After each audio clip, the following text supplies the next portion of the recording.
review nói bài how I talk on topic inverse trigonometric function mà the first quadrant our TV to orang ini trigonometric function to man positive the symbol ini to thoại function to pi by 2 minus something some angle theta 2 all are positive all positive sin cos tan cosec all are positive anyone pi by 2 minus or plus theta let me use pi minus theta cái gì đó ada scan badan to only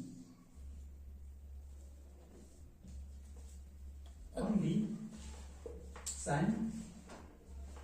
cosec are positive coba hari ni ada em kan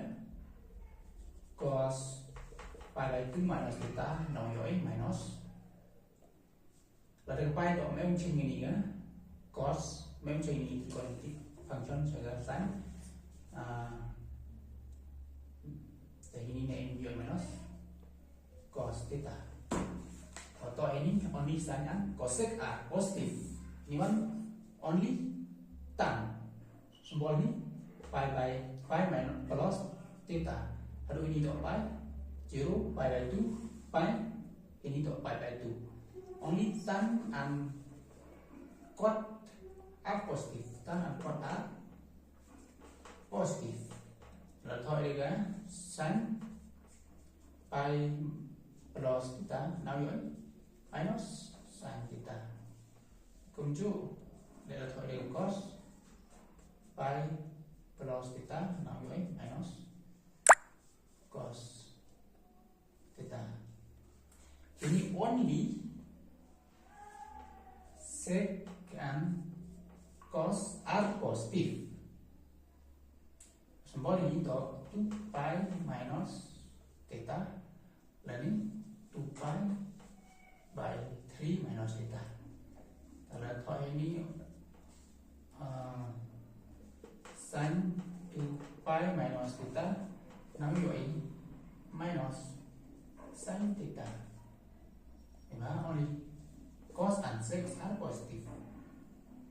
the cos one cos 2 pi minus theta nắm vậy cos theta question ini what is the question class 9 or 10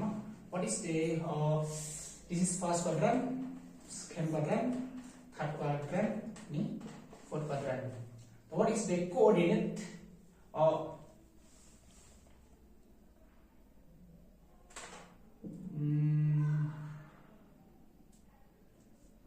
the origin belong to which quadrant here is the question the origin belong to which quadrant sebab kami the P komen mana sudah mana ni answer dong P you belong to which quadrant no jangan gini dah kamu kemoi tu ki kena kelas 12 kemoi gini to dia beli 11 no mana nama lệ exercise của mình group số của nhà topic tại lẽ mình nu question này topic to nhau em interest in name em nhau hiểu là cái concept if